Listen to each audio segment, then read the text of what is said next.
Graças a Deus, Opa, graças a paz, Patrícia. Graças a paz, irmã. Tudo bem? tudo bem, graças a Tudo Deus. bem, graças a Deus. Aí, estamos Já, chegando devagarzinho. Pronto. Foram muito legais, graças a Deus. Coisa boa. Já já a gente Já está a gente está Pronto. Ontem a gente fez esse vídeo live, né? Que seguem lá na nossa canal. Como a gente está uma semana inteira de live. Ontem para essa uma pausão, $5, né? Ontem a gente teve o nosso final do vídeo. O Gabo abordou que é uma graça, né? E foi uma bênção, né? Ele abordou vários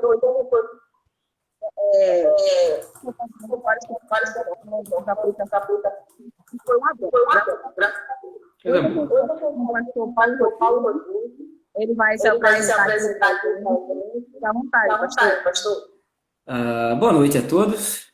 Graças a paz. É um prazer enorme estar aqui junto com os irmãos. Não sei se o áudio tá bom. Espero que esteja. Tá ótimo. Joia. Bom, em termos de apresentação, eu acabei o seminário no ano passado, né? Finalzinho do ano passado, e fui ordenado pastor no começo desse ano, pelo Presbitério Centro Pernambuco, nosso presbitério, pela graça de Deus. Sou aqui de Recife mesmo, natural ali, bairro do Barro, né? É próximo aqui dos entornos. Tenho 26 anos de idade, acho que do presbitério, por enquanto, eu sou um dos mais jovens, mas logo, se Deus quiser, o seminarista Arnaldo, com a graça de Deus, vai fazer parte entre os meninos do presbitério, por assim dizer, né? Os mais jovens. Então, temos exercido o chamado pastoral aqui na congregação presbiteriana Berea, aqui em Santo Aleixo, uma congregação da Igreja Presbiteriana de Jaboatão. Pastor efetivo, nosso querido irmão, o reverendo Daniel Carneiro, homem de Deus, nos tem chamado para trabalhar com ele e fazer parte do nosso presbitério, o Presbitério Centro Pernambuco, do qual nosso irmão reverendo Aloysio faz parte, homem de Deus. Um abraço, Deus abençoe. Então, em termos de apresentação, o que eu poderia dizer de mim é isso. Sou casado com a Camila há 3 meses, então é um período curto, tanto de ministério quanto de casamento. Mas, pela graça do Senhor, nós estamos aí desempenhando o trabalho na casa de Deus. Em termos de apresentação, é isso. Amém. Graças a Deus. Meu áudio permanece. O áudio, para aqui, tá bom. Tô ouvindo bem. Pessoal, comenta ainda, pessoal. Pessoal, dá um ok aí. Deixa eu ver se o pessoal dá um...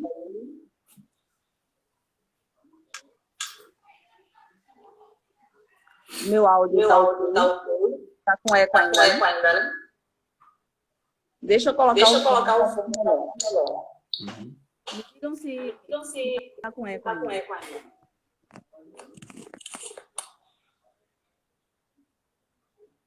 O pessoal dá um retorno. Rafa, tu tá ouvindo? Tá com eco? Eita, Guta. Eu não sei porquê. Deixa eu tirar o... Eu não sei porquê. Um probleminha nosso. Em algum momento melhor, volta. Deve ser um pouquinho a internet também, estabilidade da internet. Não, Rafa tá perguntaram se Rafa tá perto. Tá distante. Deixa eu abaixar o volume. Melhorou, pessoal?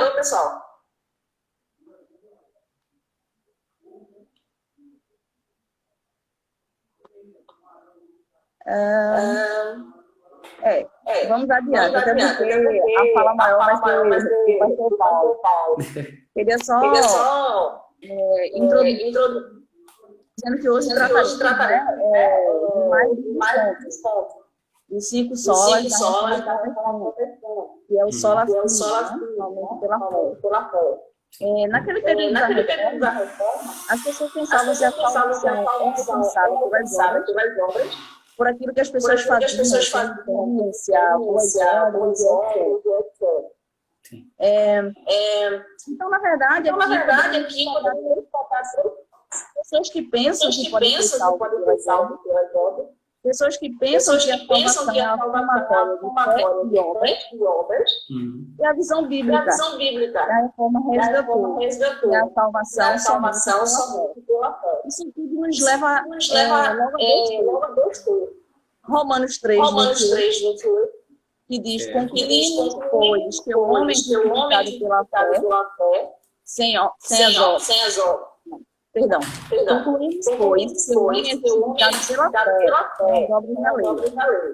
Em contrapartida, Tiago Contrapartida, 2, Tiago 26 diz: porque assim porque assim como como o o corpo sem o corpo sem espírito está o morto, está morto, assim a fé assim sem a fé obras. sem obras. Pastor, Pastor, aqui Paulo Sim. e Tiago, eles se ele contradizem ou eles se complementam? complementa. É com o senhor, pastor, Senhor, pastor, palavra. fala, fica à vontade. Muito obrigado. É muito comum a gente tentar ver algum tipo de concorrência ou algum tipo de contradição entre Paulo e Tiago, nesse aspecto da qual é a participação das obras em termos da salvação. Talvez pudesse ser um pouco esclarecedor nós olharmos o contexto em que tanto Paulo quanto Tiago estão escrevendo. Então, os escritores, ou o escritor Paulo, o apóstolo Paulo, escrevendo a sua carta, ele, em Romanos, por exemplo, ele está desenvolvendo o conceito de salvação e de como a salvação ela é efetivada. Então, se a gente levar em consideração esse contexto de como a salvação ela é efetivada, então a salvação ela acontece mediante a fé, sem o auxílio de obras. Como a gente vai ver no desenvolvimento do conceito de sola fide, só existe, nós poderíamos dizer, né, a salvação é por obras? Sim, pelas obras de uma única pessoa, Cristo. Então, a fé é o instrumento através da qual alguém, eu vou usar essa expressão, alguém se fia a Cristo. Alguém é unido a Cristo. Mas isso não é um mérito da pessoa. Isso é um poder, é algo desenvolvido no crente pelo Espírito Santo. Então, Paulo, quando está escrevendo sua carta aos Romanos, está levando em consideração isso. Como a fé ela é efetivada? E aí, a partir desse capítulo 3, por exemplo, um personagem-chave vai ser trazido à discussão, que é Abraão. E esse personagem, usado por Paulo, vai demonstrar, através da sua história, exatamente isso. Abraão creu. E aí, um dos argumentos de Paulo, por exemplo, é de que Abraão creu antes de ser circuncidado. Ou seja, Abraão creu, Abraão teve fé antes de operar qualquer tipo de obra. Mas quando a gente, por exemplo, se reporta para Tiago, a gente percebe que o contexto para o qual Tiago está escrevendo é um contexto que demandava dele algum tipo de esclarecimento quanto ao dever dos crentes em relação à fé que eles têm agora. Então, nós estaremos lidando com dois temas que não estão contraditórios, mas que são complementares. Para que alguém seja salvo através da fé, aliás, para que alguém seja salvo em Cristo Jesus, é necessário que essa pessoa creia. Ao passo que essa pessoa crê, ao passo que o Espírito Santo dá a ela o poder de crer em Cristo, então é desenvolvido nela as obras, de forma que as obras são a evidência dessa fé salvífica que aquela pessoa já tem. Então, se nós pudéssemos conciliar, e os escritores bíblicos se conciliam nesse ponto, tanto Paulo quanto Tiago, eles estão olhando de perspectivas diferentes para um mesmo objetivo. O público para o qual Tiago escreve é um público que precisava de orientações quanto ao proceder cristão. Então, por exemplo, você vai encontrar na carta de Tiago exortações muito práticas quanto ao que nós como cristãos devemos fazer. Por exemplo, Tiago, no começo da sua carta, ele vai fazer exortações quanto ao arrependimento, né? E aquele texto bastante conhecido, limpai as mãos, pecadores, e vós que sois de ânimo dobre, lamentai e chorai. Tiago está convocando o povo ao arrependimento. Então, isso é uma demonstração de obra. É necessário que todo aquele que se aproxima de Deus se arrependa dos seus pecados, principalmente nós cristãos. Isso não é algo somente para o convertido, é algo para o cristão também. Paulo, por outro lado, precisa desenvolver o conceito de salvação em si, para que as pessoas entendam o que é a salvação. Então, ele precisa exemplificar e demonstrar como a salvação se processa, pela fé e não por obras. Então, você tem dois lados de uma mesma moeda. O que vai implicar na interpretação é que tipo de objetivo você quer atingir. Você está lidando, por exemplo, no caso de Tiago, você está lidando com uma pessoa que já é crente e precisa de instrução quanto ao seu proceder. Então você, por exemplo, leria para essa pessoa a carta de Tiago. Ou, de repente, você também está lidando com uma pessoa que já é crente, mas ela não sabe ainda como a salvação se processa. Então você leria, naturalmente, uma carta como a de Paulo aos Romanos. Então, não sei se deu para ficar mais ou menos claro aqui, mas é uma dúvida muito comum que as pessoas têm. Qual parece ser a relação de Paulo e Tiago nessa briga fé e obras? Mas eles têm perspectivas complementares. Então, caminhando agora para a exposição do tema em si, que é somente a fé, né, ou só pela fé, esse tema da reforma protestante, ele também está girando em torno do contexto salvífico, também está girando em torno do contexto de salvação. Isso porque os reformadores, eles estavam interessados em demonstrar para os seus ouvintes e para o público principalmente como a salvação se processa. Vai haver alguma discussão sobre o papel da fé nos vários âmbitos da vida cristã? Vai. Por exemplo, se você lê as Institutas, né, a obra de Calvino, as Institutas da religião cristã, ele vai tratar sobre como a fé ela se manifesta na vida cristã. E aí, por exemplo, você leva em consideração que as Institutas é um tratado de como a piedade ela é exposta na vida cristã. As Institutas, a obra de João Calvino, ela não é simplesmente uma teologia sistemática, cheia de termos técnicos. Não, ela é, acima de tudo, a demonstração de como a fé é operada através das obras. Então, os reformadores vão ter alguma consideração, sim, sobre qual é o lugar da fé na vida do cristão através das obras. Mas, a princípio, a preocupação dos reformadores era, de fato, estabelecer o solo credal ou o solo confessional através da qual as pessoas deveriam se achegar a Cristo. Então, por exemplo, você tem no Antigo Testamento, e isso é uma distinção que as pessoas fazem muito, geralmente as pessoas dizem o seguinte: o Antigo Testamento trata da salvação pelas obras. O Novo Testamento trata da salvação através da fé. Então, no Antigo Testamento, geralmente as pessoas têm esse tipo de consideração. No Antigo Testamento, as pessoas eram salvas, por exemplo, através dos sacrifícios que eram feitos no tabernáculo ou no templo.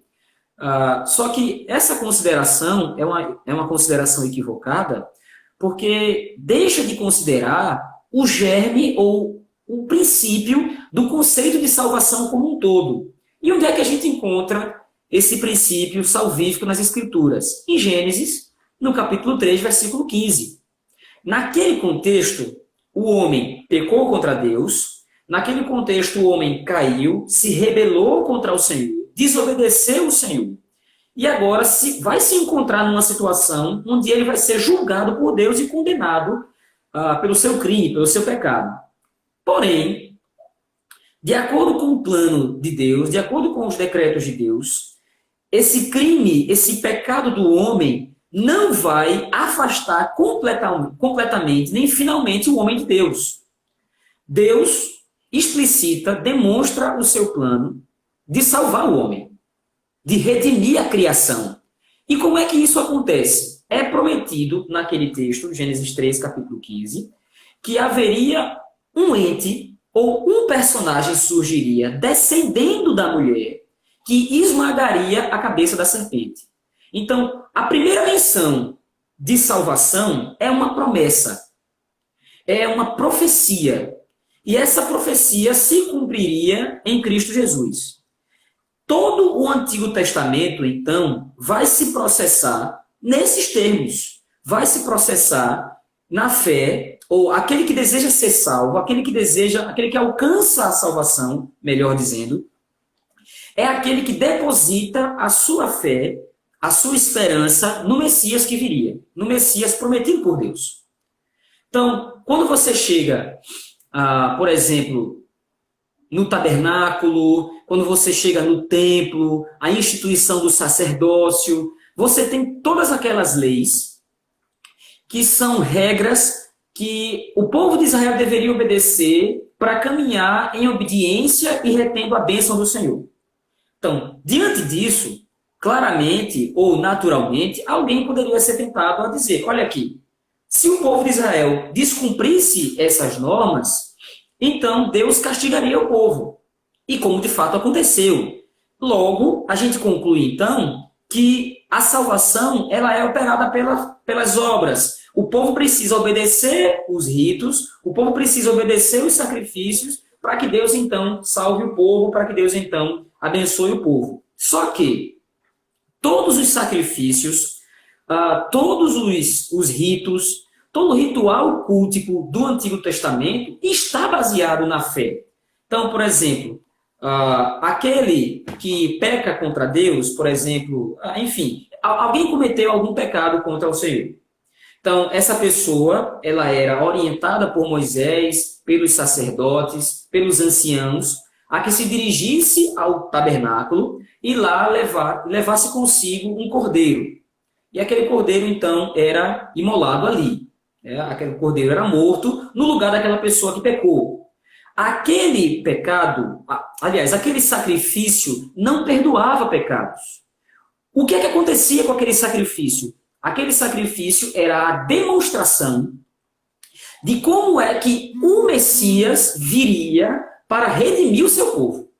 Então, quando alguém levava o cordeiro para ser imolado, estava prefigurando como os seus pecados seriam perdoados. Alguém viria, substituiria o pecador, sofreria a pena no seu lugar e então culminaria no perdão dos pecados. Então, todas as vezes que alguém levava um cordeiro para ser imolado no tabernáculo ou no templo, a pessoa estava demonstrando fé no Messias que viria e que iria perdoar os seus pecados finalmente. Então, não é o sacrifício que perdoa pecados. Não é o sangue do cordeiro que perdoa pecado, daquele cordeiro, do animal. Mas é a fé que a pessoa tinha no Messias que viria e queria, então, perdoar os pecados com o seu sangue. Aí, então, Jesus Cristo vem, morre no nosso lugar, e aí, então, ele, como sendo o Cordeiro de Deus, nos perdoa os pecados. Mas todo o Antigo Testamento está tramitando, todo o Antigo Testamento está acontecendo com base nisso. Os profetas, os salmos, os escritos históricos, todos esses textos vão demonstrar essa fé que o povo hebreu tinha de que viria alguém enviado por Deus, ou o próprio Filho de Deus viria, e promulgaria, evidenciaria a salvação. Dois textos que exemplificam para mim, pelo menos, dois textos que mostram para mim claramente isso, é o episódio imediatamente posterior de Gênesis capítulo 3, Gênesis capítulo 4. Naquele texto, logo no comecinho, Eva aparece grávida. E aí, naquele texto, no versículo 1, ela diz, quando ela percebe que está grávida, quando ela tem ciência que está grávida, ela diz, adquirir um varão com o auxílio do Senhor. Os teólogos assumem que o que Eva quer dizer é, aquele que foi prometido por Deus chegou. Ou seja, ela achava que estava grávida do Filho de Deus, ela achava que estava grávida do Messias. O que a gente sabe que não aconteceu, porque no primeiro momento ela estava grávida de Caim. Mas já havia uma noção de que a promessa deveria se cumprir mais cedo ou mais tarde. Eva e Adão já estavam na expectativa de que o Messias viria para redimir o seu povo. Um outro texto que eu acho que é bastante interessante, é Gênesis capítulo 22, que é o sacrifício de Isaac. Naquele texto, é um texto bastante conhecido, naquele momento, naquele episódio, Deus está provando Abraão, e naquele período de prova, naquele momento de prova, é pedido que Abraão sacrifique o seu filho, Isaac. E aí, então, Abraão conduz o seu filho Isaac, e em determinado momento eles estão caminhando rumo ao monte, e aí Isaac, como bom conhecedor dos sacrifícios, como bom conhecedor do ritual, vira-se para o seu pai e diz, bom, aqui nós temos o cutelo, nós temos o fogo, está aqui a lenha, quer dizer, o cenário já está todo montado, mas meu pai está faltando um elemento essencial do sacrifício, que é o cordeiro. E aí, o que Abraão vai dizer vai ser interpretado pelo escritor de Hebreus, porque a resposta de Abraão é de que Deus proverá para si o cordeiro. E aí, o escritor de Hebreus levanta esse texto novamente, dizendo que Abraão tinha fé de que Deus era poderoso para ressuscitar Isaac. Então, tanto Gênesis capítulo 4 como Gênesis capítulo 22 são textos que se seguem imediatamente após a promessa de Deus de um Messias e que demonstram esse desenvolvimento da salvação pela fé. Pois bem, todo o Antigo Testamento ele está ancorado nessa tese, ele está ancorado nessa perspectiva. Quando você chega ali no período intertestamentário, logo depois do exílio, os primeiros anos ali depois do exílio, o povo de Israel, tendo sido levado para a Babilônia, não tinha mais os ritos do templo, porque o templo foi destruído. Então, o que foi que os anciãos, o que foi que a nação de Israel fez? Elaborou meios, elaborou formas de continuar adorando ao Senhor, mesmo sem o templo. Então, é aí que você tem, por exemplo, o surgimento das sinagogas. Um lugar que foi concedido pelo imperador babilônico, onde os judeus poderiam se reunir e ali praticar a sua religião. O que acontece é que, com o passar do tempo, o ensino na sinagoga passou a ser muito pragmático. É tanto que, nesse período, começam a aparecer as primeiras interpretações da lei. E essas interpretações da lei começaram a ter um tom muito legalista. Então, veja você, né? Os judeus, os escribas e os fariseus, eles começaram a desenvolver, por exemplo, normas específicas de como uma pessoa deveria se portar. Regras do tipo, como é possível dar um nó no dia de sábado, um nó mesmo, um nó numa corda.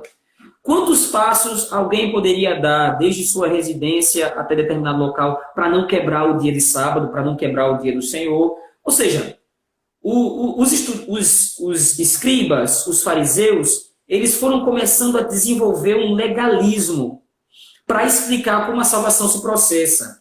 Isso porque o judeu se tornou muito orgulhoso. O judeu achava que somente ele, somente o povo judeu, é que detinha a salvação. Então, qualquer pessoa que quisesse ser salva deveria agir como um judeu. Quando, na verdade, você vê, desde o Antigo Testamento, muitos personagens que não eram judeus de nascimento, mas que entraram na família da aliança. Você tem, por exemplo, Ruth. Ruth era um habitante de Moabe, que era um povo pagão. Mas, em determinado momento, Ruth passa a ter fé no Deus de Israel. E tendo fé no Deus de Israel, ela entra na família da aliança. Você vê isso, por exemplo, no livro de Ruth, no capítulo 4. Você tem uma pequena genealogia naquele livro, e dessa genealogia, o escritor coloca Ruth como sendo uma descendente direta do rei Davi.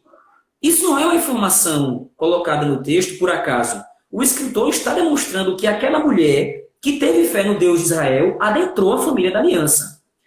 Um outro personagem, ou uma outra personagem, é Raabe, que em determinado momento ouve a fama do Deus de Israel, teme e crê no Deus de Israel.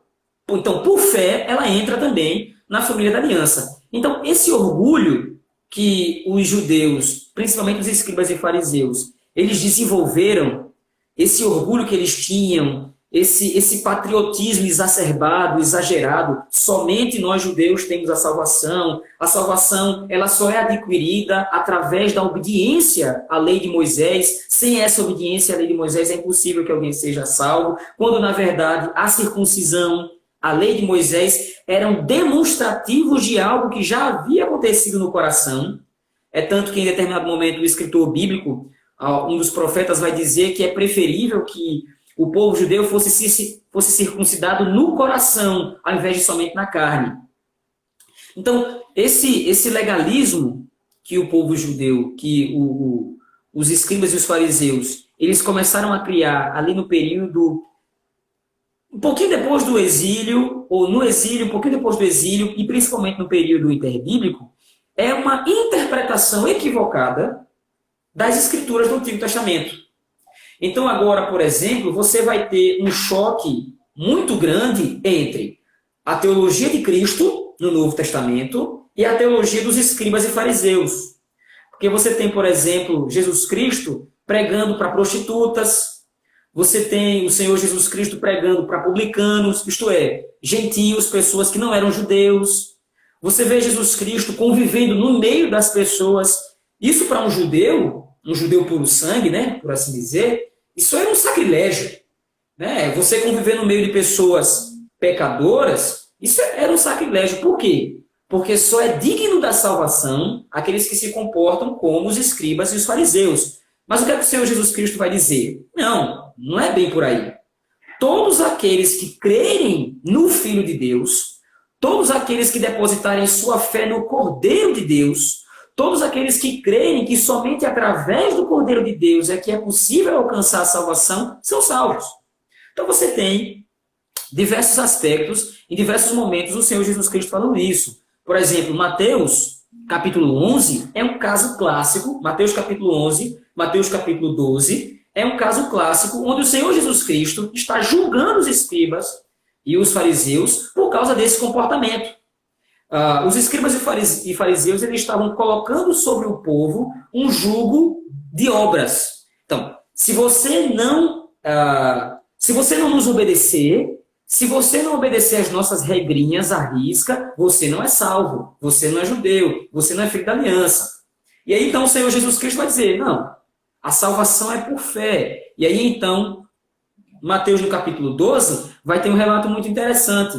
Os discípulos do Senhor Jesus Cristo estão em determinado momento colhendo espigas, eles estavam com fome, eles estão colhendo espigas, só que eles estão fazendo isso no dia de sábado. E aquele ato de colher espiga era um ato que foi interpretado como um trabalho. Então os escribas e fariseus correram para o Senhor Jesus Cristo e acusaram seus discípulos de estarem quebrando o dia de sábado. Mas aí o Senhor Jesus Cristo vai corrigir a perspectiva deles, dizendo que o Senhor Jesus Cristo é maior do que o sábado. E o sábado foi criado para o homem, não o homem para o sábado. Mas isso já demonstrava ali a distorção dos escribas e fariseus. Pois bem, caminhando um pouco mais no Novo Testamento, você chega, por exemplo, na carta aos Gálatas.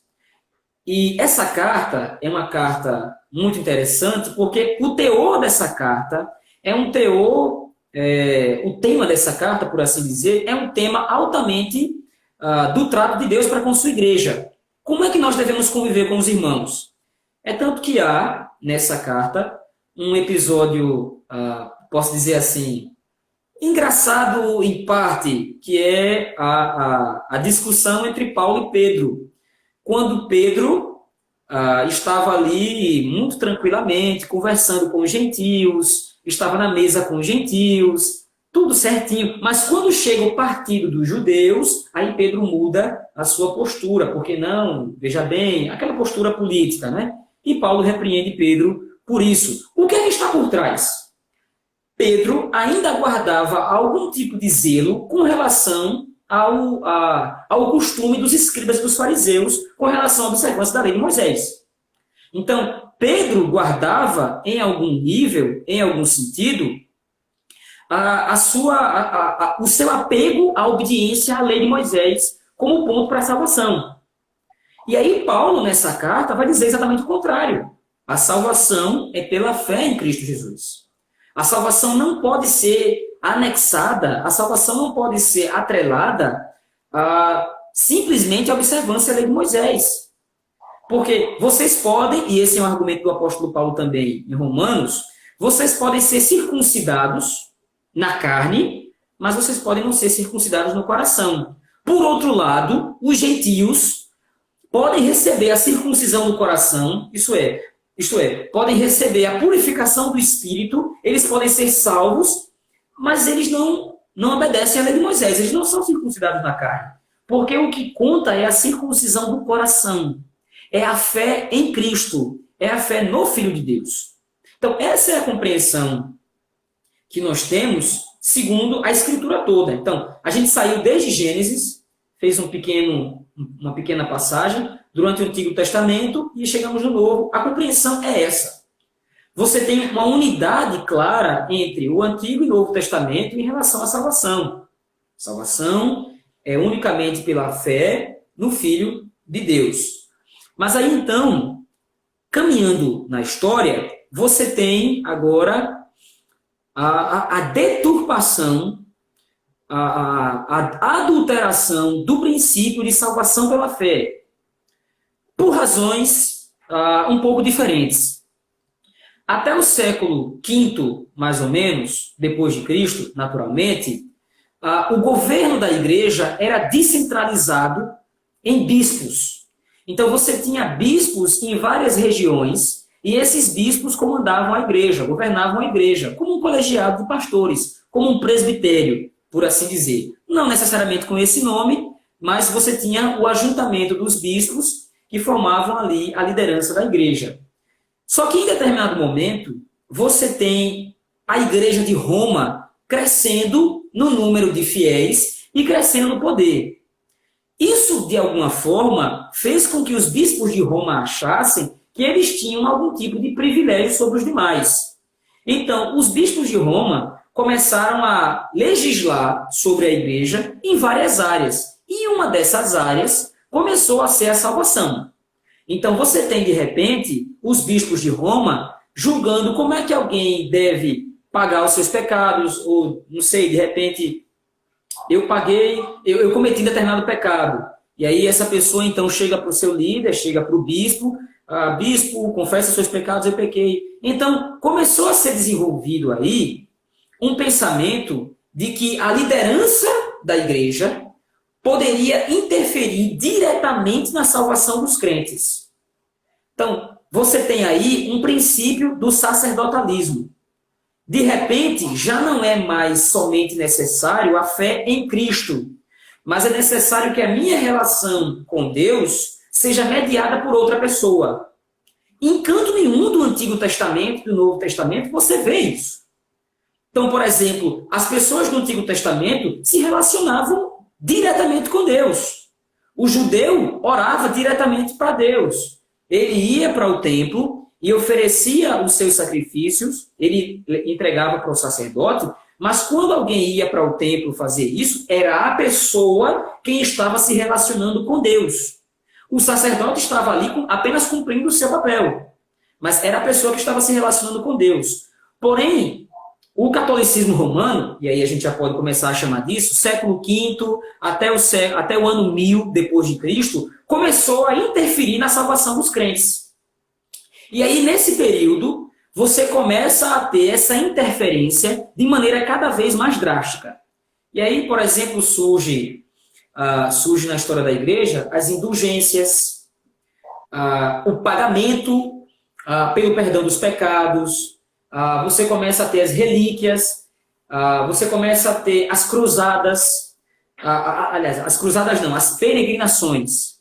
Se você quer, de repente, purgar algum tipo de pecado, então você sai da sua casa, vai até Jerusalém e lá você faz as orações ou você faz a reza para determinado santo ou a Deus e só assim o seu pecado vai ser perdoado. Ou então você compra a indulgência e aí determinado pecado vai ser perdoado.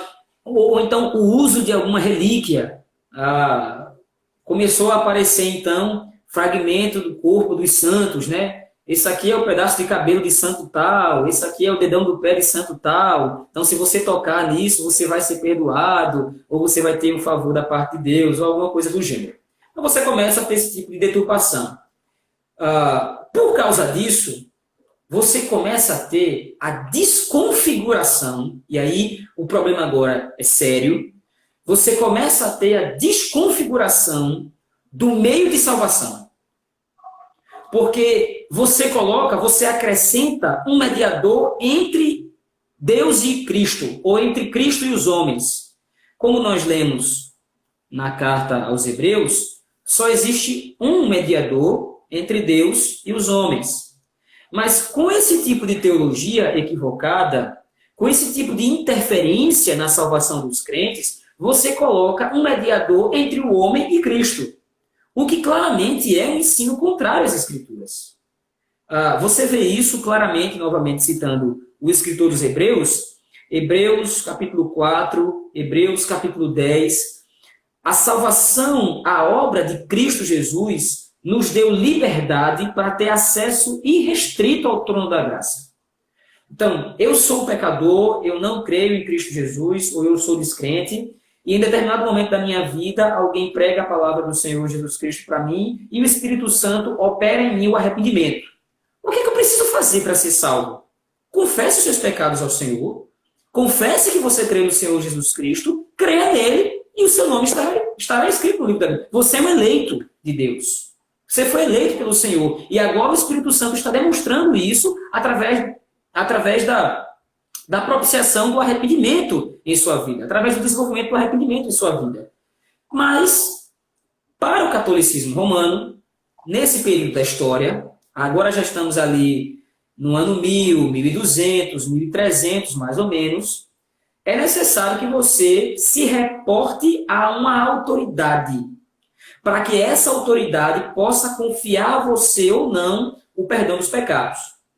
Nesse período, você tem a criação de uma indulgência que era a indulgência plenária. Antes desse período, você poderia ter o perdão dos seus para um pecado ou outro. Mas, de repente, em determinado momento, o Papa se arrogou de uma autoridade que ele não tinha e começou a desenvolver, de fato, o perdão completo de pecados. Então, você compra essa indulgência, é uma indulgência caríssima, mas se você comprar essa indulgência, você pode perdoar os seus pecados plenariamente. Não somente os seus pecados, mas você pode perdoar os pecados de algum parente seu que de repente já morreu. Então, a interferência no processo de salvação começou a desconfigurar completamente qual é o meio de graça, qual é o meio de salvação. Então, esse é um dos questionamentos, por exemplo, que Lutero vai ter quando ele vai começar a ler Romanos. E aí, em determinado momento, Lutero, que era um católico romano, como os irmãos já sabem, Lutero começa a se questionar. Principalmente porque ele lê uma certa passagem em Romanos, capítulo 1, versículo 17 e 18, que diz que o justo viverá pela fé. Então, o Lutero começa a se questionar. O que é essa experiência de viver pela fé? O que é essa experiência de ser atraído a Cristo pelo Espírito Santo, de ser chamado a Cristo pelo Espírito Santo somente pela fé? Isso porque Lutero desconhecia completamente esse tipo de situação. Porque já estava sendo popularizado para Lutero e para todas as pessoas na Europa naquele período que a salvação era, na teoria, pela fé, mas na prática era por obras. Então, você começa a ter aí os primeiros rachas, os primeiros cismas com essa teologia. Lutero não é o primeiro. Antes de Lutero, aparecem dois personagens na história da igreja, que é John Huss e John Wycliffe. John Huss era discípulo de Wycliffe. E esses dois personagens já começam a questionar a autoridade do Papa sobre a salvação dos crentes, na vida dos crentes. Eles não estão entrando ainda, propriamente dito, na salvação pela fé ou não, Mas eles já começam a discutir esse tipo de autoridade que o Papa diz ter e interferir na salvação dos crentes. Mas aí então, avança-se a história um pouco mais, aí você chega no ano de 1517, Lutero tentou, de todo possível, exemplificar que, na verdade, a igreja necessitava de uma reforma. Ele não conseguiu, e aí então acontece o racha, que vai desligar Lutero da Igreja Católica, e aí então vai aparecer o movimento de reforma protestante.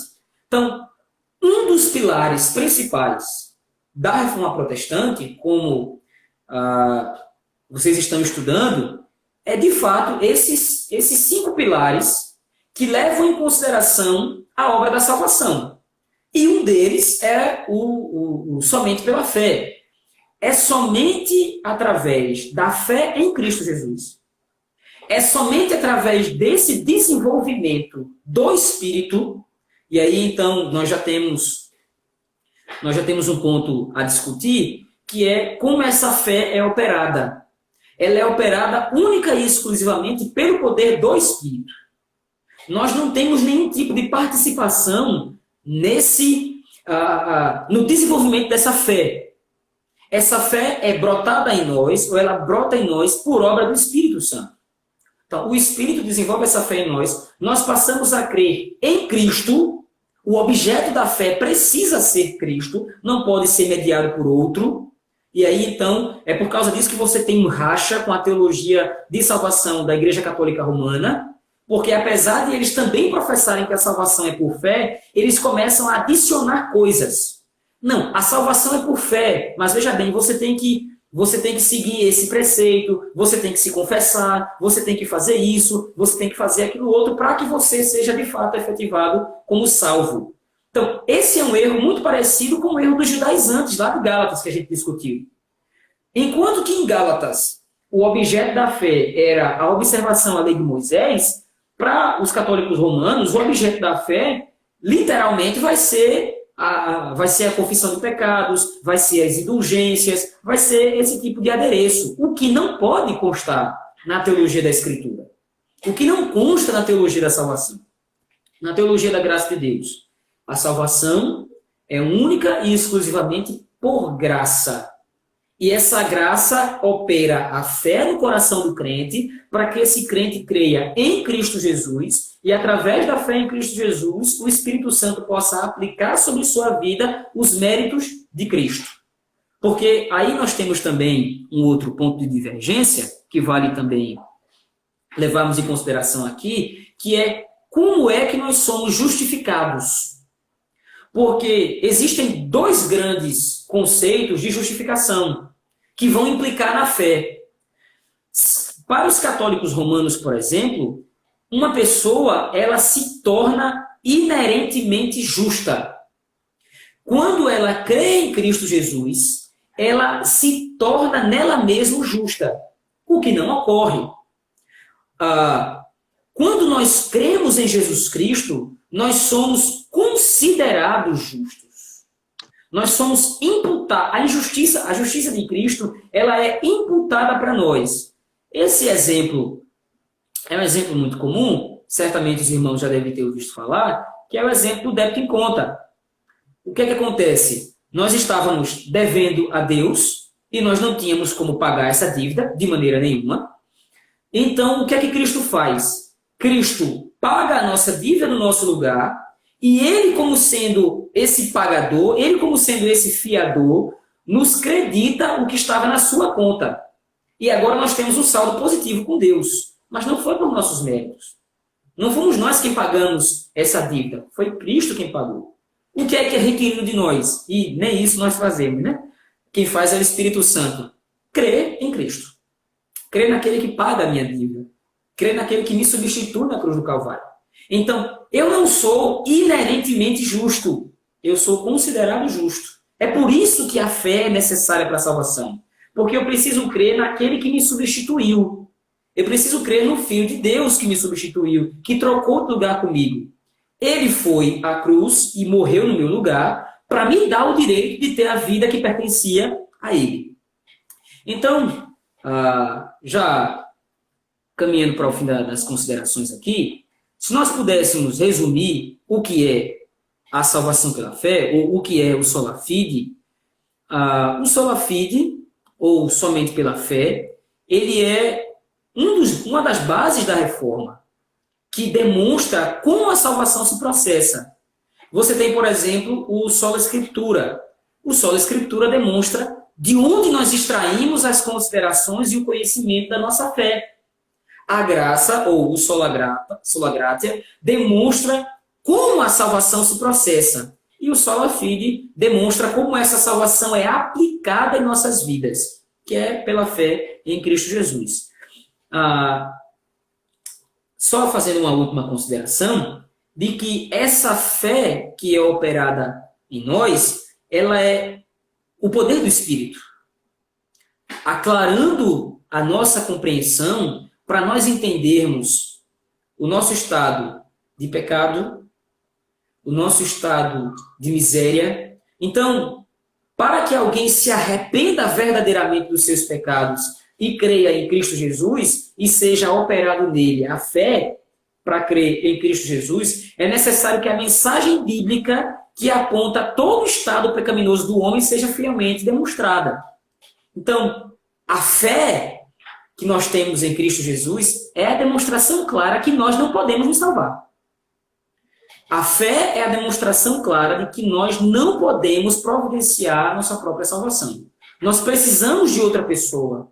Eu não consigo me salvar, eu não consigo, ninguém é bom. Você tem isso, por exemplo, em Romanos capítulo 3, a linguagem de Paulo é muito clara, não há um justo, nenhum sequer, não há quem entenda, não há quem busque a Deus. Então, é por causa desse estado de miséria do homem que o Espírito Santo irrompe em nós a luz do Evangelho, para que nós possamos ver o nosso estado de desgraça, o nosso estado de miséria, e possamos então crer em Cristo Jesus. Então, se nós pudéssemos resumir o sola fide, ou se nós pudéssemos explicar o sola fide, seria isso. Eu espero que tenha ficado claro, espero que tenha dado para entender mais ou menos esse conceito.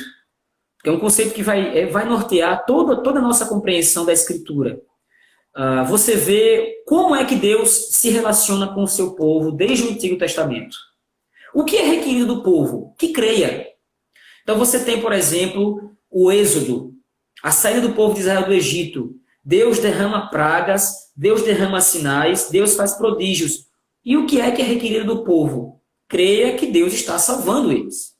É tanto que Deus se apresenta, através de Moisés, para o povo de Israel no Êxodo, como sendo o Deus de Abraão, Deus de Isaac, Deus de Jacó.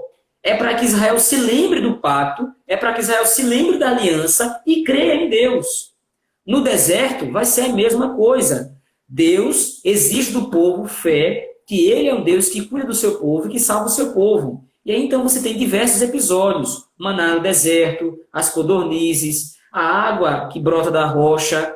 Você tem a peregrinação do povo pela terra de Canaã e a vitória do povo sobre os seus inimigos. É Deus quem está dando a vitória para o povo. Enquanto o povo de Israel está marchando na terra e vencendo os seus inimigos, é Deus quem está proporcionando aquelas vitórias. Então, sem a fé, não há salvação. Porque sem a fé, não há como crer em Jesus Cristo da maneira como é exigido da Escritura, ou pela Escritura. Então, sem a fé, não há como ter salvação. É claro que, aí nós poderíamos pensar, bom, mas Deus não poderia ter elaborado um outro meio para que nós fôssemos salvos? Poderia. E aí, geralmente quando as pessoas me fazem essa pergunta, eu gosto de dizer, bom, Deus poderia fazer uma vaca voar? Poderia.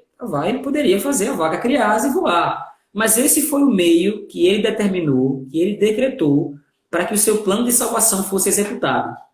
E se esse foi o meio através do qual ele decretou que o seu plano fosse executado, sem isso, sem esse item, você tem uma quebra no processo salvífico. E aí você não tem como alguém ser salvo. Mas graças a Deus pela fé que temos em Cristo Jesus. Graças a Deus por isso. Amém. Graças a Deus. Graças a Deus. O pessoal ainda está ouvindo algo. Acho que sim, depois eu vou falar. O pessoal deu um O pessoal deu um feedback feedback que tá horrível. horrível. Esse tem sido um Esse tem sido um problema problema constante constante do lado de do cá, lado de cá, nas nossas Sim. lives. nossas O lives. eco. Não sei por quê. Não sei por quê. Mas vamos lá, Mas pastor. vamos lá, pastor. Sim. Tem um tal de Tem um tal leitor de aventureiro leitor aqui acompanhando a gente, ele sempre faz um questionário. Já prepara um questionário para fazer. Coisa boa. Então, assim, não só ele, como outros fizeram algumas perguntas. Então, como foi combinado, eu vou estar Sim. passando por cima agora, tá? O Joia. leitor aventureiro fez a primeira pergunta. Depois de salvo, a fé que atua no coração do crente ainda é dádiva de Deus ou é gerada por um coração que foi transformado? As duas coisas. As duas coisas. Eu sei que pode parecer dúbio, mas é as duas coisas. A fé que nós temos hoje, já enquanto salvos em Cristo Jesus, já como salvos em Cristo Jesus, é uma dádiva. Mas essa fé, ela é mantida. Por causa do trabalhar do Espírito, por causa da ação do Espírito, cultivando no crente o arrependimento, cultivando no crente a obediência. Já pensou se Deus simplesmente coloca em nós a fé e vai embora? Quer dizer, eu creio em Cristo, mas como é que eu posso viver de acordo com essa fé? Isso foi o início da nossa conversa lá com aquela dúvida entre Paulo e Tiago.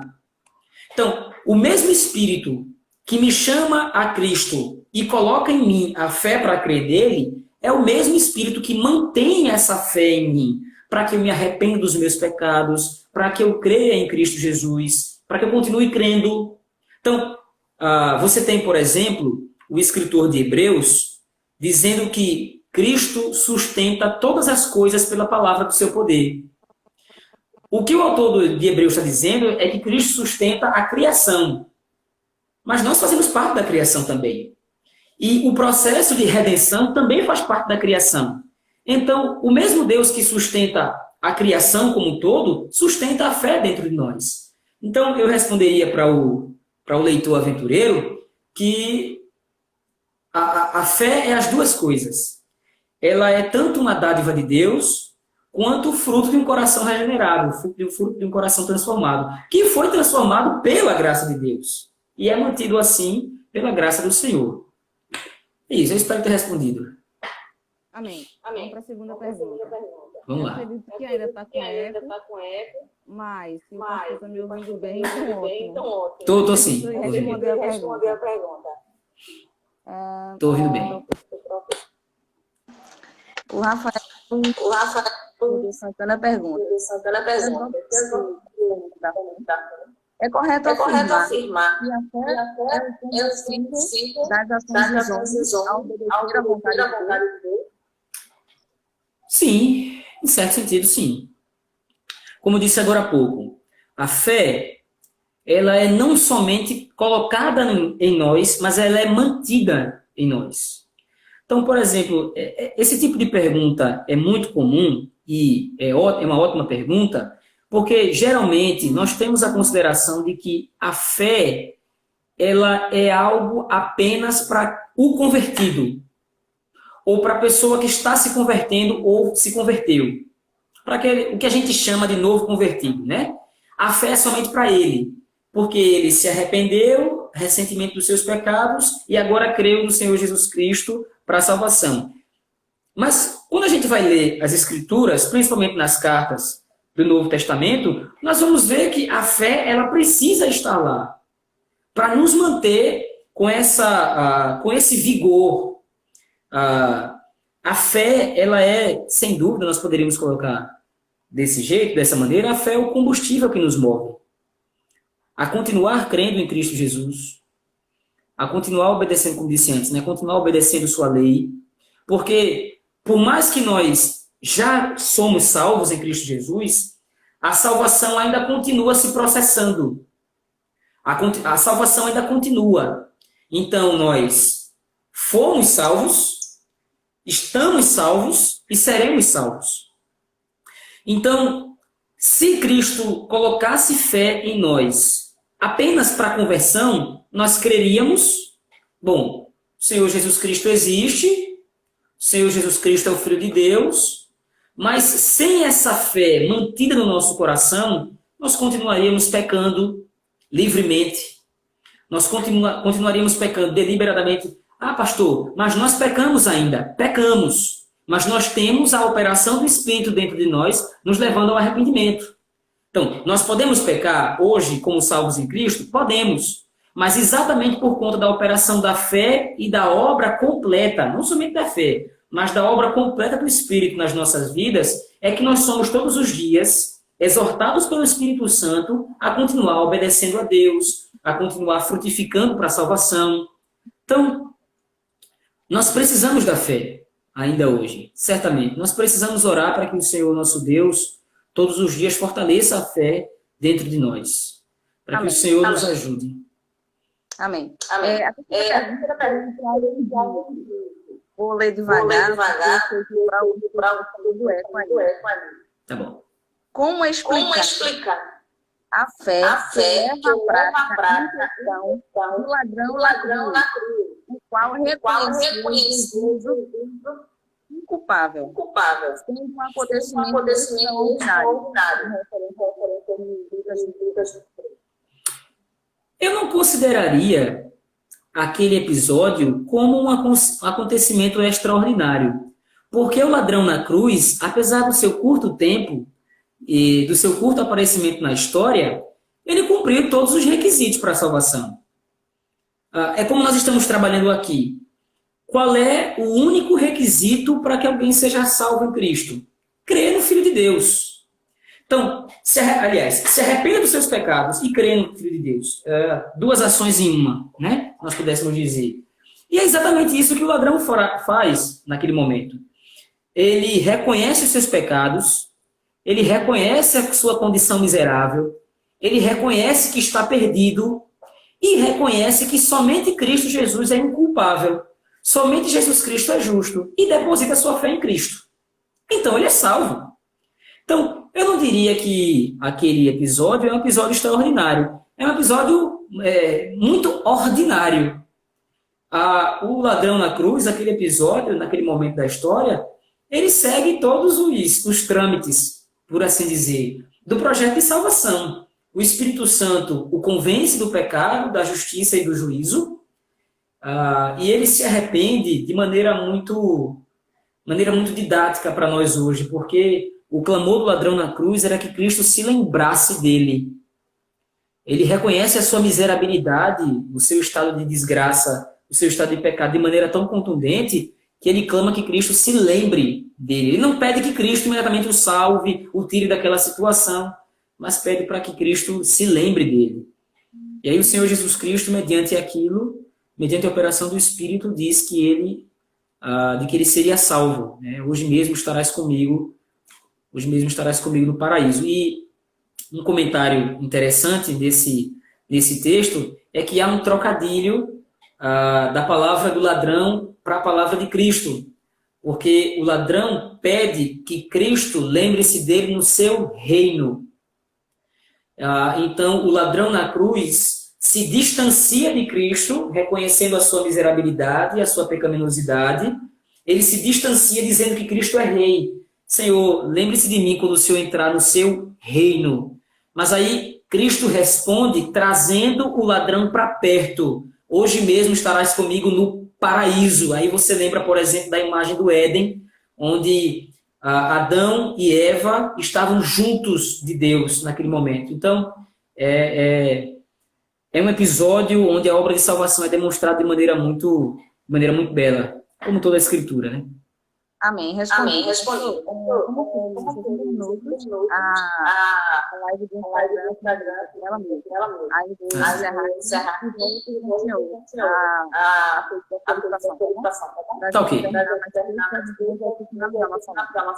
Tá ok, então. Aguardo. Até mais. Aguardar o pastor entrar. A gente teve que finalizar porque o Instagram grava até 60 minutos, né? 1 hora. Então, como já deu 1 hora, a gente tá voltando aí, aguardando ele para dar continuidade.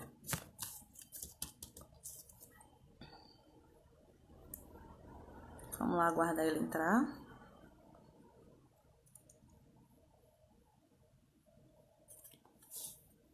Agora o áudio ficou bom.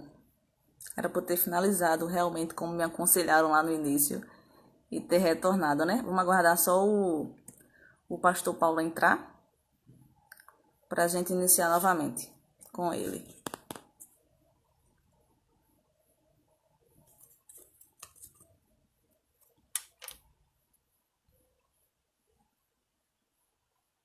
Vamos retomar.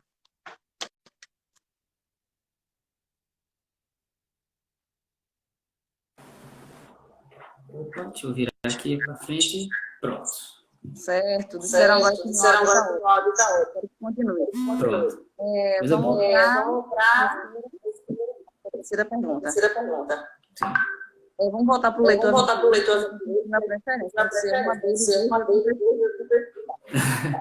Vamos lá. Ele perguntou também Perguntou também qual a qual a relação da relação da escola com os 5 com os pontos 5 do pontos calvinismo. do calvinismo.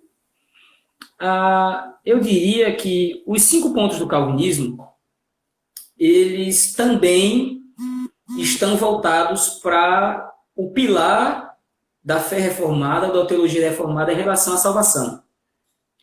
Então, você teria, se eu pudesse fazer uma relação entre os dois, seria dessa forma. Tanto os 5 solas, quanto os 5 pontos do calvinismo, ou o que ficou conhecido como os 5 pontos do calvinismo, eles têm como objetivo explicar o processo de salvação. Os 5 pontos do calvinismo já é um documento posterior. Os solas da reforma é mais um movimento popular, algo que ficou convencionado na história da reforma protestante. Os 5 pontos do calvinismo já é algo mais formal. É um documento feito pela igreja holandesa em resposta aos arminianos. Mas, como eu disse anteriormente, tanto os 5 pontos quanto os 5 solas, eles têm como ponto de partida a análise de como a salvação acontece na vida do crente. Então, eu faria essa correlação. Vamos para a quarta pergunta. Vamos lá. Nós perguntou, Marcos diz que no Evangelho. Qual é a ordem entre fé, novo nascimento e arrependimento? Joia. É uma excelente pergunta. É o que a gente chama de ordem da salvação. Nós cremos que para que alguém creia, é necessário que antes ela seja regenerada. Então, no processo de ordem de salvação, eu pelo menos vejo da maneira como a maioria dos teólogos reformados entendem. Para que alguém creia, é necessário que antes o Espírito Santo trabalhe nela a regeneração. Porque, por exemplo, se nós usarmos o texto de Efésios capítulo 2, Paulo vai dizer que o homem sem Deus está morto. Então, como é que o homem que está morto, ele pode crer? Ele pode se arrepender? Se ele está morto, então é necessário primeiro que ele seja vivificado, para que então ele se arrependa e creia. Então, não há muita... É bom explicar isso aqui, porque não há uma diferença muito visível ou muito grande entre os processos da ordem de salvação. Primeiro vem isso, primeiro vem aquilo. Pode ser que as coisas aconteçam simultaneamente. É possível que alguém esteja escutando, por exemplo, a pregação da palavra de Deus, seja por um amigo, seja numa igreja, seja através do rádio, da televisão, enfim. Alguém ouve e é regenerado, se arrepende e crê no mesmo momento. É possível que isso aconteça. Mas se nós pudéssemos colocar em alguma ordem, em primeiro lugar, vem a regeneração, a vivificação da pessoa, depois vem o arrependimento, ela se enxerga na sua condição de pecadora, e aí então ela crê no Senhor Jesus Cristo, naquela única pessoa que pode salvar, né? É o Senhor nosso Deus. Então, o processo seria esse: regeneração, arrependimento e fé. Amém. Amém. O Edinho pergunta: Pergunta. a sola A sua Pires filha é a é a resposta. resposta. Resgate original e E redentora, redentora. direcionada Mencionada apenas apenas Não. Se foi ensinada apenas pelo Senhor Jesus? Se foi direcionada ao segundo. Eu não entendi a pergunta. Pode repetir ela, por favor? A sola fique e a resposta. Resgate da e redentora apenas ao Senhor. Sim. O Senhor Jesus Cristo, ele é o objeto da fé. Não, por exemplo, talvez essa seja a dúvida da pessoa, de maneira mais ampliada, se, por exemplo, se você crê no Espírito ou se você crê no Pai, de repente você também é salvo. Sim, nós cremos na Trindade. E a Trindade, ela é uma unidade, é um Deus vivo e verdadeiro. Mas, dentro do plano de salvação da Trindade, Cristo foi destacado como sendo o meio através do qual alguém é salvo. Então, eu creio no Pai, eu creio no Filho e no Espírito, sim. Mas quem é o meu cordeiro? Aquele que foi diretamente, aquele que foi oferecido no meu lugar, especificamente, por assim dizer. Então, qual das pessoas da Trindade morreu na cruz para me salvar? Cristo. Então, o objeto da fé, o objeto da salvação, tem que ser o Senhor Jesus Cristo. Agora, obviamente, nós unimos a essa ação do Senhor Jesus Cristo a eleição do Pai e a aplicação da obra do Filho pelo Espírito Santo. Então, não tem para onde correr. O plano de salvação é todo composto e executado pela Trindade, cada um com a sua atividade, né? Cada um com a sua responsabilidade. O Pai elege, o Filho justifica e o Espírito Santo aplica as obras do Filho sobre o eleito. Amém. Acredito na verdade. Poderia usar a fé como um dos elos que ligam a Sem dúvida. Sem dúvida. Nós presbiterianos, nós reformados, nós entendemos que o elo principal, a ponte principal entre o Antigo e o Novo Testamento é o pacto, é a aliança. Mas, sem dúvida nenhuma, nós poderíamos também dizer que a fé, ou sola fide, ela une esses dois testamentos. Como eu disse no início da live, na outra live, esse ensino, esse pensamento de salvação pela fé no Messias, salvação pela fé no Redentor, isso vem trabalhado desde Adão. Então, desde Adão já havia uma menção, já havia uma informação de que seria através do Messias que o povo de Deus seria salvo. Então, sem dúvida nenhuma, nós poderíamos dizer que um dos fatores que unem o Antigo e o Novo Testamento, sem dúvida, é a fé. A fé como instrumento da salvação. Amém. E para uma pergunta, eu não sei, acho que foi. Vamos lá. Vem pelo ouvir a palavra. Se alguém diz, Jesus te ama, pode outro alguém salvo. Só com essa informação. Eu acho, particularmente, uma informação incompleta. Por quê? Cristo ama os seus eleitos? Sim, mas esse não é todo o Evangelho. O Evangelho se nós pudéssemos resumir o Evangelho. Vamos resumir o Evangelho. Como nós resumiríamos?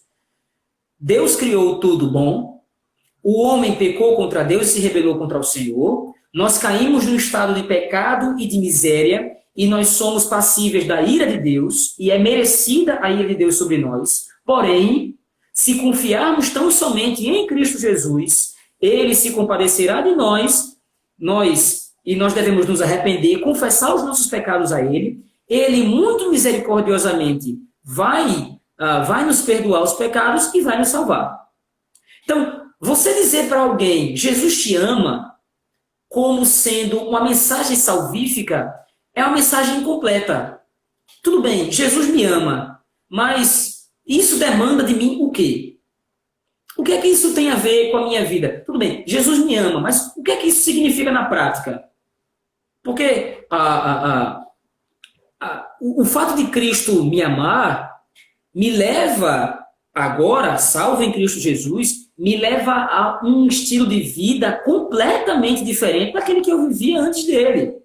Então, eu sei à luz da Escritura, por exemplo, o apóstolo João vai dizer isso, Deus é amor.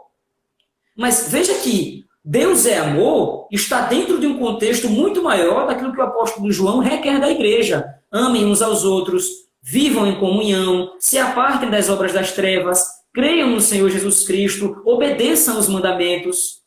Então, simplesmente você dizer Jesus te ama, deixa o evangelho repartido. E deixa o evangelho pela metade. E o evangelho pela metade não pode ter o efeito todo, o efeito completo. Então, de repente, algumas pessoas podem julgar estar prestando um serviço, nós estamos evangelizando, aí nós estamos dizendo para as outras pessoas que Jesus as ama. Mas essa não é a informação toda. Por exemplo, o juízo, a ira de Deus, a indignação de Deus contra o pecado são informações que pertencem ao Evangelho. Faz parte do Evangelho. Nós precisamos também dizer isso.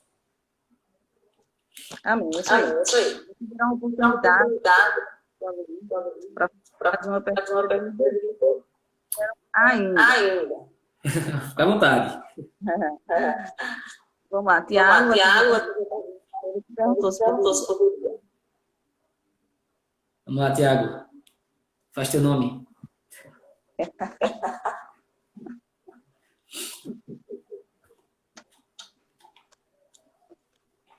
Vamos lá, vamos aguardar aí. Isso, né, pessoal? Já dizer que tem sido uma bênção muito rica essa informação. Crescimento com certeza. Ainda não. Só lembrando que amanhã... Bom, ele já perguntou. A fé salvadora. Sim, estou vendo aqui também. A fé salvadora tem como resultado a mudança definitiva ou o eleito ainda corre o perigo de cair em pecado? Certamente corremos o risco de cair em pecado. Agora, a fé salvadora, ela é definitiva. A mudança que o Espírito Santo está fazendo em nós, ela é uma mudança definitiva. O crente não involui, ele só evolui, mesmo com o pecado. Por exemplo, os nossos símbolos de fé, os símbolos de Westminster da nossa igreja, eles vão dizer exatamente isso. A confissão de fé vai dizer exatamente que Deus, em determinado momento, pode permitir que um filho seu caia em pecado. Qual é o objetivo? Por que Deus permitiria que um dos filhos seus caísse em pecado? E aí a confissão vai explicar. Para que ele se humilhe, para que ele dependa de Deus, para que ele... Então, é um processo de evolução constante. Então, a fé que nós temos em Cristo Jesus, ela é uma fé definitiva. Ela é uma fé constante. E ela é uma fé que evolui.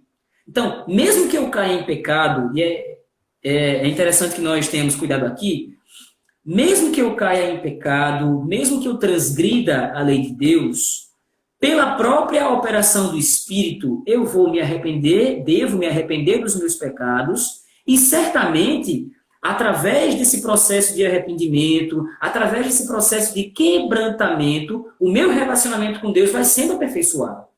Então, eu responderia essa pergunta dizendo que sim, a fé ela é definitiva, mas nós corremos o risco de cair em pecado. Devemos vigiar, obviamente, naquilo que o Espírito Santo nos dá como meios de evitar o pecado, nós devemos evitar, mas devemos lembrar disso. Se porventura nós cairmos em pecado, nós devemos nos arrepender e crer, e através dessa fé que está sendo operada em nós, nós seremos conformados à imagem de Cristo Jesus.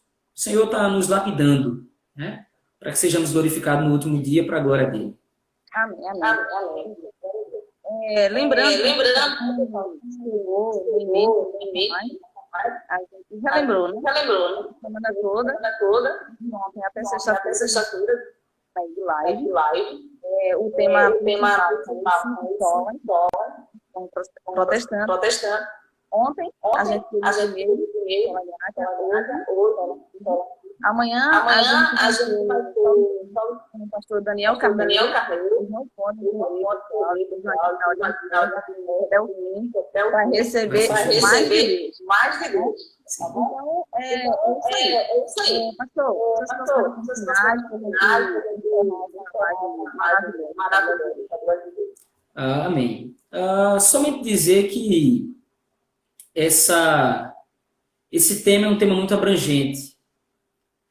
E o que a gente conseguiu fazer aqui foi uma pequena introdução do que é o Sola Fide. Mas, certamente, os 5 solas da Reforma servem para nos mostrar o quanto esse movimento foi importante, foi um avivamento da parte de Deus, num momento crucial da história, num momento e num período onde as pessoas estavam sendo escravizadas através de uma teologia equivocada, através de uma teologia que somente oprimia as pessoas. Então, os solas da Reforma vêm como uma libertação para isso, uma libertação desse jugo terrível, uma libertação mesmo, e de que nós devemos, então, caminhar na fé em Cristo Jesus, de acordo com esses princípios que os nossos pais reformados nos legaram, né? Só dizendo também que, se de repente houver algum interessado, eu escrevi um artigo sobre esse tema, sobre o Sola Fide. Esse artigo eu posso disponibilizar para os irmãos que quiserem, se de repente os irmãos quiserem entrar em contato com você ou quiser entrar em contato diretamente comigo, eu posso disponibilizar esse artigo que vai falar um pouco mais. Tudo aquilo que eu falei aqui hoje está escrito nesse artigo, de repente, para que os irmãos possam acompanhar de uma maneira melhor, né, estudar de uma maneira melhor. No mais, agradecer pelo convite, foi um prazer enorme estar com os irmãos, agradecer a você, ao nosso querido pastor Aloísio, um prazer enorme e estamos à disposição. Para qualquer coisa. Graças a Deus por tudo. Então, amanhã vamos estar por aqui com o pastor Daniel e também vai ser uma bênção. Muito obrigada, Paulo. Por nada. Deus abençoe. Tchau. Tchau. Até mais. Pastor? Opa. Pastor está dizendo que para entender esse nosso grupo. Com certeza. É um prazer enorme. Deus abençoe, irmão. Até mais. Tchau.